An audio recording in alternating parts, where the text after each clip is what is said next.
ಈಗ ಬೇಸಿಗೆ ಕಾಲ ಬಂದಿರೋದ್ರಿಂದ ಮುಖ್ಯವಾಗಿ ನಾವು ಸಾರ್ವಜನಿಕರಲ್ಲೂ ಕೂಡ ವಿನಂತಿ ಮಾಡ್ಕೋತೀವಿ. ಏನಪ್ಪ ಅಂತಂದರೆ, ನೀರು ವಿಚಾರದಲ್ಲಿ ನಾವೆಲ್ಲರೂ ಕೂಡ ಮಿತವಾಗಿ ನೀರನ್ನು ಬಳಸಬೇಕು ಅಂತ.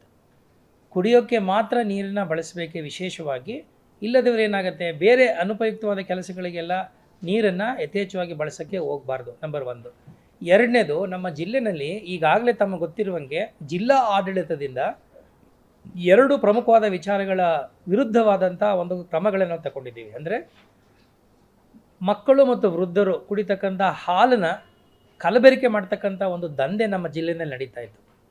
ಇದನ್ನು ಸಂಪೂರ್ಣವಾಗಿ ಬೇರು ಸಹಿತ ಕಿತ್ತಾಕಬೇಕು ಅಂತ ಹೇಳಿ ಈಗಾಗಲೇ ಒಂದು ದೊಡ್ಡ ಮಟ್ಟದಲ್ಲಿ ನಾವು ಡ್ರೈವ್ನ ಮಾಡಿದ್ವು, ಕಾರ್ಯಾಚರಣೆ ಮಾಡಿದ್ವು. ಕರ್ನಾಟಕ ರಾಜ್ಯದಿಂದ ಎಲ್ಲ FSOsಗಳು ಅಂದರೆ ಈ ಫುಡ್ ಸೇಫ್ಟಿ ಆಫೀಸರ್ಸ್ನ ಕರೆಸ್ಕೊಂಡು ತಂಡ ಮಾಡಿಕೊಂಡು ಸುಮಾರು 32 ಗ್ರಾಮಗಳ ಮೇಲೆ ಏಕಕಾಲದಲ್ಲಿ ನಾವು ಕಾರ್ಯಾಚರಣೆನ ಮಾಡಿ ಸುಮಾರು ಕಡೆ ನಮಗೆ ಅವತ್ತು ಒಂದಷ್ಟು ಲೀಟರ್ಸ್ ಆಫ್ ಅಡಲ್ಟ್ರೇಟೆಡ್ ಮಿಲ್ಕ್ ಬಗ್ಗೆ ಕೂಡ ನಾವು ಸೀಸ್ ಮಾಡಿ ಕೇಸನ್ನು ಕೂಡ ಫೈಲ್ ಮಾಡಿದ್ದೇವೆ. ಅದಾದ ನಂತರ ನಾವು ನಮ್ಮ ತಾಲೂಕು ಮಟ್ಟದಲ್ಲಿ ಟಾಸ್ಕ್ ಫೋರ್ಸ್ಗಳು ಮಾಡಿದ್ದೀವಿ. ತಹಶೀಲ್ದಾರರು ಮತ್ತು FSO, ಲೋಕಲ್ ಆಗಿರ್ತಕ್ಕಂಥ FSO ಆಗ್ಬೋದು, ಪೊಲೀಸ್ ಇನ್ಸ್ಪೆಕ್ಟ್ರು ಮತ್ತು ನಗರ ವ್ಯಾಪ್ತಿಯಲ್ಲಿರ್ತಕ್ಕಂಥ ಅಧಿಕಾರಿಗಳೆಲ್ಲ ಸೇರಿಕೊಂಡು ಒಂದು ಟಾಸ್ಕ್ ಫೋರ್ಸ್ ಮಾಡಿ ಅವ್ರನ್ನೂ ಕೂಡ ನೀವು ಸರ್ಪ್ರೈಸ್ ರೇಟ್ಸ್ಗಳು ಮಾಡಬೇಕು ಅಂತೇಳಿ. ಅಂದರೆ ಕಲಬೆರಕೆ ಹಾಲನ್ನು ಯಾವುದೇ ಕಾರಣಕ್ಕೂ ನಮ್ಮ ಜಿಲ್ಲೆಯಲ್ಲಿ ಅದು ಸರಬರಾಜು ಆಗದೇ ಇರೋ ಹಾಗೆ ಸಂಪೂರ್ಣವಾದ ಕಡಿವಾಣ ಹಾಕಲಿಕ್ಕೆ ನಾವು ಎಲ್ಲ ರೀತಿಯ ಕ್ರಮವನ್ನು ಮಾಡ್ತಾಯಿದ್ದೇವೆ.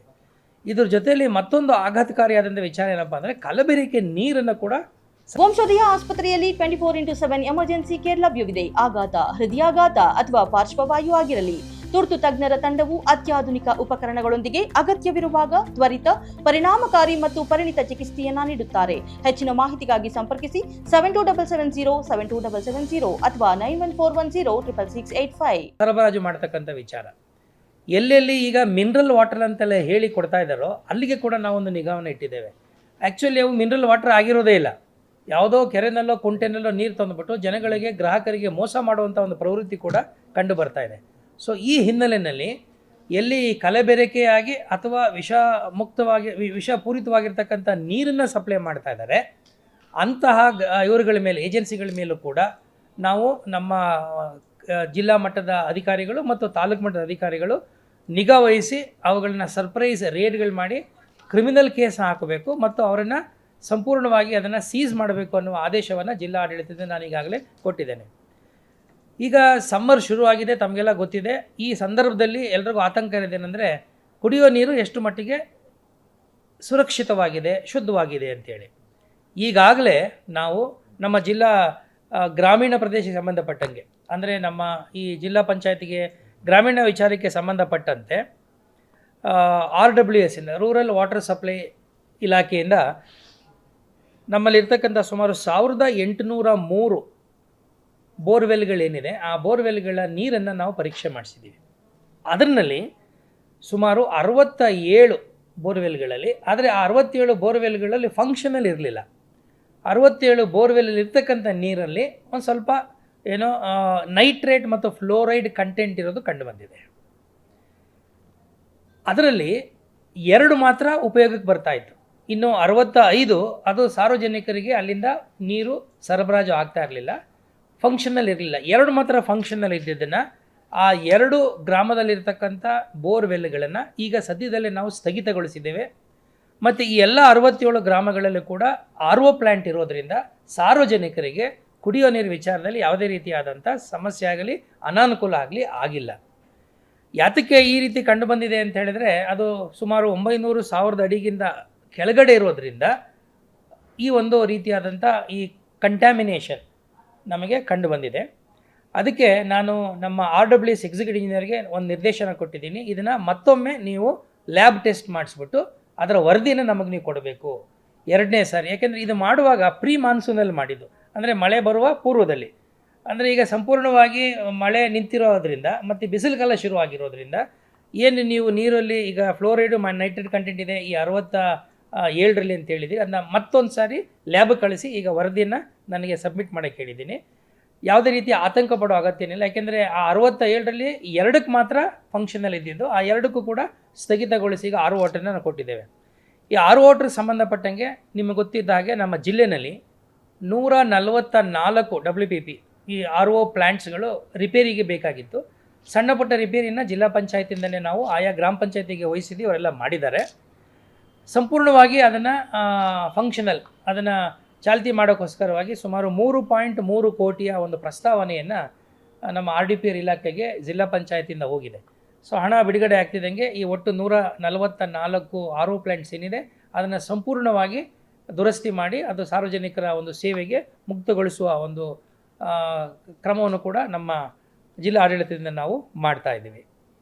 ನಗರ ಮತ್ತು ಪಟ್ಟಣ ಪ್ರದೇಶಗಳಿಗೆ ಸಂಬಂಧಪಟ್ಟ ಹಾಗೆ ಯರಗೋಳ್ನಲ್ಲಿ ಸಾಕಷ್ಟು ನೀರಿರೋದ್ರಿಂದ ಯರಗೋಳ್ ನೀರನ್ನು ನಾವು ಪಂಪಿಂಗ್ ಮಾಡ್ತಾ ಇದ್ದೀವಿ. ಸುಮಾರು 18 ಗಂಟೆಗಳ ಕಾಲ ಪಂಪಿಂಗನ್ನು ನಾವು ಮಾಡ್ತಾ ಇದ್ದೀವಿ. ಆ ಪಂಪಿಂಗ್ ಸ್ಟೇಷನಿಂದ ಫಿಲ್ಟ್ರೇಷನ್ ಆಗಿ ಅದು ಬಂಗಾರಪೇಟೆ ಪಟ್ಟಣ ನಗರ ಮತ್ತು ಮಾಲೂರು ಟೌನ್ ಪಟ್ಟಣ ನಗರಕ್ಕೂ ಕೂಡ ನೀರು ಸರಬರಾಜಾಗಿ ನಮ್ಮ ಕೋಲಾರದಲ್ಲಿ ಸುಮಾರು 18-20 ವಾರ್ಡ್ಗಳಿಗೆ ನೀರು ಸರಬರಾಜಾಗ್ತಾ ಇದೆ. ಉಳಿದ ವಾರ್ಡ್ಗಳಲ್ಲಿ ನಾವು ಬೋರನ್ನೇ ಅವಲಂಬಿಸಿಕೊಂಡು ನೀರನ್ನು ಕೊಡ್ತಾ ಇದ್ದೇವೆ. ಎಲ್ಲ ನಗರಸಭೆ ಪುರಸಭೆಗಳಲ್ಲೂ ಕೂಡ ಅವ್ರದ್ದೇ ವಾಟರ್ ಟ್ಯಾಂಕರ್ಗಳಿದೆ. ಅವ್ರ ವಾಟರ್ ಟ್ಯಾಂಕರನ್ನು ಅಗತ್ಯ ಇದ್ದ ಕಡೆ, ಅವಶ್ಯಕತೆ ಇದ್ದ ಕಡೆ ಅವರು ಸಪ್ಲೈ ಮಾಡ್ತಾ ಇದ್ದಾರೆ. ಖಾಸಗಿಯವರಿಂದ ಇನ್ನೂ ನಾವು ಯಾವುದೇ ರೀತಿಯಾದಂಥ ವಾಟರ್ ಟ್ಯಾಂಕರ್ನ ನಾವು ಬಳಸ್ತಾ ಇಲ್ಲ ಅಥವಾ ನೀರನ್ನು ಕೂಡ ನಾವು ಸಾರ್ವಜನಿಕರಿಗೆ ಸರಬರಾಜು ಮಾಡ್ತಾ ಇಲ್ಲ. ಆದರೆ ನಾವು ಒಂದು ಆ್ಯಕ್ಷನ್ ಪ್ಲ್ಯಾನನ್ನು ರೆಡಿ ಮಾಡ್ಕೊಳ್ಳೋಕ್ಕೆ ಈಗಾಗಲೇ ಎಲ್ಲ ಅಧಿಕಾರಿಗಳಿಗೂ ಸಿದ್ಧತೆ ಕೊಟ್ಟಿದ್ದೀವಿ. ಕಂಟಿಂಜೆನ್ಸಿ ಪ್ಲ್ಯಾನ್ ಅಂತ ಕರಿತೀವಿ. ಅಂದರೆ ಈ ತುರ್ತು ಪರಿಸ್ಥಿತಿಯಲ್ಲಿ ನಾವು ಹೇಗೆ ನಿಭಾಯಿಸಬೇಕು ಅಂತ ಕೆಲವೊಂದು ಸಮಸ್ಯಾತ್ಮಕವಾದ ಗ್ರಾಮಗಳು, ಸಮಸ್ಯಾತ್ಮಕವಾದ ವಾರ್ಡ್ಗಳನ್ನು ಈಗಾಗಲೇ ಐಡೆಂಟಿಫೈ ಮಾಡಿದ್ದೇವೆ. ಅಲ್ಲಿ ನೀರಿನ ಸಮಸ್ಯೆ ಯಾವ ಸಂದರ್ಭದಲ್ಲಿ ಉಲ್ಬಣ ಆಗಬಹುದು ಅನ್ನುವಂಥ ಒಂದು ಅಂದಾಜನ್ನು ಮಾಡಿಕೊಂಡು ಅದಕ್ಕೆ ಬೇಕಾದಂಥ ಪೂರಕವಾದ ಸಿದ್ಧತೆಗಳನ್ನು ಈಗಾಗಲೇ ನಮ್ಮ ಎಲ್ಲ ಅಧಿಕಾರಿಗಳು ಮಾಡಿಕೊಂಡಿದ್ದಾರೆ. ಇದ್ರ ಜೊತೆಯಲ್ಲಿ ಇನ್ನೊಂದು ವಿಚಾರ ನಿಮಗೆ ಗೊತ್ತು, ಬೇಸಿಗೆ ಕಾಲ ಬರ್ತಿದ್ದಂಗೆ ಆರೋಗ್ಯ ವಿಚಾರದಲ್ಲಿ ಒಂದು ಸ್ವಲ್ಪ ಏರುಪೇರುಗಳಾಗ್ತದೆ. ಯಾಕೆಂದರೆ ಸೆಕೆ ಜಾಸ್ತಿ ಆಗ್ತಿದ್ದಂಗೆ ಅದು ತಿನ್ನೋ ಪದಾರ್ಥ ಇರ್ಬೋದು, ಆಮೇಲೆ ನಮ್ಮ ಎಲ್ಲ ಏನೋ ಈ ರಸ್ತೆ ಬದಿಯಲ್ಲಿ ವ್ಯಾಪಾರ ಮಾಡುವಾಗ ಕಟ್ ಫ್ರೂಟ್ಸ್ಗಳೆಲ್ಲ ಮಾಡುವಂಥದ್ದು, ಅಲ್ಲಿ ಸ್ವಲ್ಪ ಸ್ವಚ್ಛತೆಯನ್ನು ನೈರ್ಮಲ್ಯವನ್ನು ಕಾಪಾಡಬೇಕು. ಆಮೇಲೆ ಇದು ನಮ್ಮ ನಗರಗಳಲ್ಲಿ ಪ್ರದೇಶಗಳಲ್ಲಿ ಬರ್ತಕ್ಕಂಥ ಡ್ರೈನ್ಸ್ಗಳೆಲ್ಲ ಕ್ಲೀನಾಗಿ ಇಟ್ಕೊಂಡಿರಬೇಕು ಅಂತ ಹೇಳೋದು. ಆಮೇಲೆ ಸೊಳ್ಳೆಗಳು ಹರಡದೇ ಇರುವಾಗೆ ಅಲ್ಲೆಲ್ಲ ಕೆಲವು ಈ ಸ್ಟ್ಯಾಗ್ನೇಷನ್ ಇರ್ತವೆ, ನೀರುಗಳು ಒಂದು ಕಡೆ ಶೇಖರಣೆ ಮಾಡಿ ಇಟ್ಕೊಂಡಿದ್ರೆ ಎಲ್ಲೋ ನೀರಿದ್ದರೆ ಅಲ್ಲಿ ಹೋಗಿ ಸೊಳ್ಳೆಗಳು ಕೂತ್ಕೊಂಡು ಅಥವಾ ನೊಣಗಳು ಇದ್ದುಕೊಂಡು, ಸೊಳ್ಳೆ ಎಸ್ಪೆಷಲಿ ಅವುಗಳು ಅಲ್ಲಿ ಬೆಳೀತಕ್ಕಂಥದ್ದು ಒಂದು ಪ್ರದೇಶ ಆಗ್ತದೆ. ಅದನ್ನು ಕೂಡ ಗಮನ ಹರಿಸಬೇಕು ಅಂತ ಮಾಡಿದ್ದೇವೆ. ಮತ್ತು ಹೋಟೆಲ್ನ ಮಾಲೀಕರು ಕೂಡ ನಿರ್ದೇಶನ ಕೊಟ್ಟಿದ್ದೇವೆ, ದಯಮಾಡಿ ನೀವು ಬಿಸಿ ಕಾಯಿಸಿ ಆರಿಸಿದ ನೀರನ್ನೇ ಗ್ರಾಹಕರಿಗೆ ಕೊಡಬೇಕು ಅಂತೇಳಿ. ಅದು ಈ ರೀತಿ ಎಲ್ಲ ಮುನ್ನೆಚ್ಚರಿಕೆ ಕ್ರಮಗಳನ್ನು ಈಗಾಗಲೇ ನಾವು ನಮ್ಮ ಜಿಲ್ಲಾ ಆಡಳಿತದಿಂದ ಈಗಾಗಲೇ ಒಂದು ಅಡ್ವೈಸ್ ಇರ್ತಾರೆ ನಮ್ಮೆಲ್ಲ ಅಧಿಕಾರಿಗಳು ಕೊಟ್ಟಿದ್ದೀವಿ. ಅಧಿಕಾರಿಗಳು ಕೂಡ ಆ ದಿಕ್ಕಿನಲ್ಲಿ ಕೆಲಸವನ್ನು ಮಾಡ್ತಾ ಇದ್ದಾರೆ. ಈ ಖಾಸಗಿಯ ಕಂಪನಿಗಳು ವಿಶೇಷವಾಗಿ ನಮ್ಮ ಜಿಲ್ಲೆಯ ಕೆಲವು ತಾಲೂಕಿನ ಅಂತರ ರಾಜ್ಯ ಗಡಿಗಳಲ್ಲಿ ಹೆಚ್ಚು ಸಕ್ರಿಯವಾಗಿರೋದು ನನ್ನ ಗಮನಕ್ಕೆ ಬಂದ ಮೇಲೇ ನಾವು ಈ ರೀತಿಯಾದಂಥ ಒಂದು ಕಾರ್ಯಾಚರಣೆ ಮಾಡಬೇಕಾಯಿತು. ವಿಶೇಷವಾಗಿ KGFನ ಗಡಿ ಭಾಗ, ಮುಳುಬಾಗಿಲಿನ ಗಡಿ ಭಾಗ ಮತ್ತು ಶ್ರೀನಿವಾಸಪುರದ ಗಡಿ ಭಾಗದಲ್ಲಿ ಆಂಧ್ರದಿಂದ ಕೆಲವಾರು ಖಾಸಗಿ ವ್ಯಕ್ತಿಗಳು ಮತ್ತು ಖಾಸಗಿ ಕಂಪನಿಗಳು 4-6 ಕಂಪನಿಗಳಿದೆ, ನಾವು ಐಡೆಂಟಿಫೈ ಮಾಡಿದ್ದೀವಿ. ಈಗ ನಾವು ಅವತ್ತು ಏನು ಸೀಸ್ ಮಾಡಿದ್ದೀವಿ ಆ ಎಲ್ಲ 32 ಗ್ರಾಮಗಳಿಗೆ ಹೋದಾಗ ಆ ಎಲ್ಲವನ್ನು ಕೂಡ ನಾವು ಲ್ಯಾಬ್ರೇಟ್ರಿ ಕಳಿಸಿದ್ದೀವಿ. ಆ ಹಾಲನ್ನು ಟೆಸ್ಟಿಂಗಿಗೆ ಆ ರಿಪೋರ್ಟ್ಗೋಸ್ಕರ ನಾನು ಕಾಯ್ತಾ ಇದ್ದೀನಿ. ಒಂದು ವೇಳೆ ಆ ರಿಪೋರ್ಟು ಏನಾದರೂ ಅವು ಎಲ್ಲವೂ ಕಲುಷಿತವಾಗಿದೆ, ಕಲಬೆರಕೆಯಿಂದ ಕೂಡಿದೆ ಅಂತಂದಾಗ ಅಲ್ಲಿ 2 ಪಾಯಿಂಟ್ಗಳಿದೆ, ನಿಮ್ಗೆ ಗೊತ್ತಿದೆ. ಒಂದು ಪ್ರೊಕ್ಯೂರ್ಮೆಂಟ್ ಪಾಯಿಂಟ್ಗಳನ್ನು ಇವರು ಏನು ಮಾಡ್ತಾರೆ, ಮನೆಗಳಲ್ಲೇ ಮಾಡ್ಕೊಂಬಿಟ್ಟಿದ್ದಾರೆ. ಮನೆಯನ್ನು ಅವರು ಕಮರ್ಷಿಯಲ್ ಆ್ಯಕ್ಟಿವಿಟಿಗೆ ಉಪಯೋಗಿಸ್ತಾ ಇದ್ದಾರೆ, ವಿಚ್ ಈಸ್ ನಾಟ್ ಕರೆಕ್ಟ್. ಅದಕ್ಕೆ ಪರ್ಮಿಷನ್ ತಗೊಂಡಿಲ್ಲ ಅವರು. ಎರಡನೇದು ಇನ್ನೊಂದು ಬಲ್ಕ್ ಸೆಂಟರ್ ಅಂತ ಮಾಡ್ಕೊಂಡಿದ್ದಾರೆ. ಅಂದರೆ ರೈತರಿಂದ ಇವರು ಪ್ರೊಕ್ಯೂರ್ ಮಾಡಬೇಕಾದ್ರೆ ನಿಮಗೆ ಗೊತ್ತಿದೆ, ನಮ್ಮಲ್ಲಿ ಕರ್ನಾಟಕದಲ್ಲಿ ವ್ಯವಸ್ಥಿತವಾದಂಥ ಡೈರಿಗಳಂತ ನಾವು ಮಾಡಿದ್ದೇವೆ. ನಾನೊಬ್ಬ ರೈತ, ನಾನು ಹಾಲು ಕರೆದಿದ್ದೀನಿ ಅಂದರೆ ಬೆಳಗ್ಗೆ ಒಂದು 5 ಲೀಟ್ರು ಹಾಲನ್ನು ತೊಗೊಂಡೋಗಿ ನಾನು ಡೈರಿ ಕೊಡ್ತೀನಿ. ಡೈರಿ ಅಂತ ಒಂದು ಜಾಗ ಇರುತ್ತೆ, ಅದು ಕಮರ್ಷಿಯಲ್ ಆ್ಯಕ್ಟಿವಿಟಿಗೆ ಇರ್ತದೆ. ಮನೆಗೆ ತೊಗೊಂಡೋಗಿ ನಾವೇನು ಕೊಡೋದಿಲ್ಲ. ಇವರೇನು ಮಾಡ್ತಾರೆ, ಖಾಸಗಿಯವರು ಯಾರೋ ಒಬ್ಬ ವ್ಯಕ್ತಿನ ಐಡೆಂಟಿಫೈ ಮಾಡಿಬಿಡ್ತಾರೆ. ಆ ವ್ಯಕ್ತಿಗೆ ಏಜೆನ್ಸಿ ಕೊಟ್ಟುಬಿಟ್ಟು ಆತ ಸುತ್ತಲಿರ್ತಕ್ಕಂಥ ಈ ನಮ್ಮ ಗ್ರಾಮೀಣ ಭಾಗದಲ್ಲಿರ್ತಕ್ಕಂಥ ರೈತರಿಗೆ ಆಸೆ ತೋರಿಸ್ತಾನೆ. ಇಲ್ಲಿ ನಿಮಗೆ ಎಷ್ಟು 32 ರೂಪಾಯಿ 33 ರೂಪಾಯಿ ನಾವು ಕೊಡ್ತಾ ಇದ್ದೀವಿ ಅಂದರೆ ಅವನು 35 ರೂಪಾಯಿ ನಿಮಗೆ ಕೊಡ್ತೀವಿ ಅಂತ ಹೇಳಿ, 37 ರೂಪಾಯಿ ಕೊಡ್ತೀವಿ ಅಂತೇಳಿ 2-3 ರೂಪಾಯಿ ಹೆಚ್ಚು ತೋರಿಸ್ಬಿಟ್ಟು ಅವರಿಂದ ಹಾಲನ್ನು ಪ್ರೊಕ್ಯೂರ್ ಮಾಡ್ತಾನೆ. ಪ್ರೊಕ್ಯೂರ್ ಮಾಡಿ ಇಟ್ಕೊಂಡು ಅಲ್ಲೇನು ಮಾಡ್ತಾರೆ, ಕೆಲವು ಜಾಗಗಳಲ್ಲಿ ನಮಗೆ ಬಂದಂಥ ಕಂಪ್ಲೇಂಟ್ ಪ್ರಕಾರ ಈ ರೀತಿಯಾದಂಥ ಮಿಶ್ರಣ ಮಾಡ್ತಕ್ಕಂಥ ಕೆಲಸವನ್ನು ಮಾಡ್ತಾ ಇದ್ದಾರೆ. ಯೂರಿಯಾ ಮಿಕ್ಸ್ ಮಾಡಿದ್ದು ಕೂಡ ನಮ್ಮ ಗಮನಕ್ಕೆ ಬಂದಿದೆ. ಅಂದರೆ ಇನ್ನೂ ಪ್ರೂವ್ ಆಗಿಲ್ಲ, ಅದಕ್ಕೋಸ್ಕರ ನಾವು ಲ್ಯಾಬ್ ಕಳಿಸ್ಕೊಟ್ಟಿದ್ದೀವಿ. ಸೊ ಇಲ್ಲಿಂದ ಏನು ಮಾಡ್ತಾರೆ, ಬಲ್ಕ್ ಸೆಂಟ್ರ್ ಕಳಿಸ್ತಾರೆ. ಈ ಬಲ್ಕ್ ಸೆಂಟ್ರಿಗೆ ಪರ್ಮಿಷನ್ ಕೊಟ್ಟಿರೋದು ನಮ್ಮ ಜಿಲ್ಲೆಯ ಇರತಕ್ಕಂಥ ಆರೋಗ್ಯ ಸೇಫ್ಟಿ ಅಧಿಕಾರಿಗಳೇ, ಸುರಕ್ಷತಾ ಅಧಿಕಾರಿಗಳೇ. ಅಂದರೆ ಈ ಫುಡ್ ಸೇಫ್ಟಿ ಆಫೀಸರ್ ಏನಿದ್ದಾರೆ ಅದನ್ನು ನೋಡಿಬಿಟ್ಟು ಅವರ ಲೈಸೆನ್ಸನ್ನು ತಕ್ಷಣವೇ ರದ್ದುಗೊಳಿಸಬೇಕು.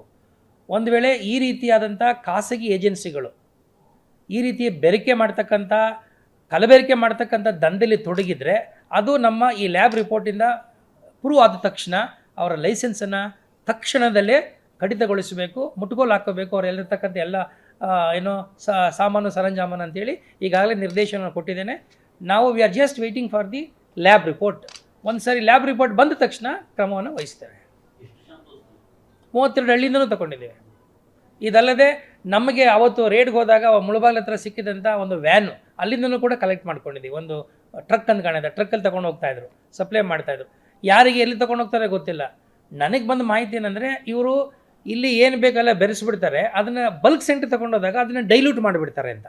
ಈಗ ನಾನು 25 ಅಥವಾ 100 ಲೀಟ್ರ್ ಹಾಲನ್ನು ಪ್ರೊಕ್ಯೂರ್ ಮಾಡ್ತೀನಿ. 100 ಲೀಟ್ರ್ ಹಾಲಿಗೆ ನಾನು ಎಷ್ಟು ಬೇಕೋ ಅಷ್ಟು ಕಲಬೆರಕೆ ಮಾಡಿಬಿಡ್ತೀನಿ. ಅದು ಅಲ್ಲಿ 1000 ಲೀಟ್ರ್ ಜೊತೆ ಸೇರಿಸ್ಬಿಡ್ತೀವಿ. 1000 ಲೀಟ್ರ್ ಜೊತೆ ಸೇರಿದಾಗ ಅದೇನಾಗುತ್ತೆ, ಅದರದ ಒಂದು ವಿಷಾನೋ ಕಲಬೆರಕೆನೋ ಮಾಡಿರ್ತಾರೆ, ಅದು ಡೈಲ್ಯೂಟ್ ಮಾಡ್ತಾರೆ. ಆದರೆ ಅವ್ರ ಉದ್ದೇಶ ಏನಂತಂದರೆ ಅದರ ಫ್ಯಾಟ್ ಕಂಟೆಂಟು ಜಾಸ್ತಿ ಬರುವಾಗೆ ನೋಡ್ಕೋತಾರೆ, ಡಿಗ್ರಿ ಜಾಸ್ತಿ ಬರುವಾಗ ನೋಡ್ಕೋತಾ ಇದ್ದಾರೆ, SNF ಜಾಸ್ತಿ ಬರುವಾಗೆ ನೋಡ್ಕೋತಾ ಇದ್ದಾರೆ. ಸೊ ಇದನ್ನು ಸಂಪೂರ್ಣವಾಗಿ ಕಡಿವಾಣ ಹಾಕಬೇಕು ಅಂತ ನಾವು ಈಗಾಗಲೇ ಕ್ರಮ ವಹಿಸಿದ್ದೇವೆ. ಸದ್ಯದಲ್ಲೇ ನೀವು ಅದು ರಿಪೋರ್ಟ್ ಬಂದ ತಕ್ಷಣ ಮತ್ತಷ್ಟು ನಾವು ತೀವ್ರವಾದಂಥ ಕಾರ್ಯಾಚರಣೆಯನ್ನು ಮಾಡ್ತೀವಿ.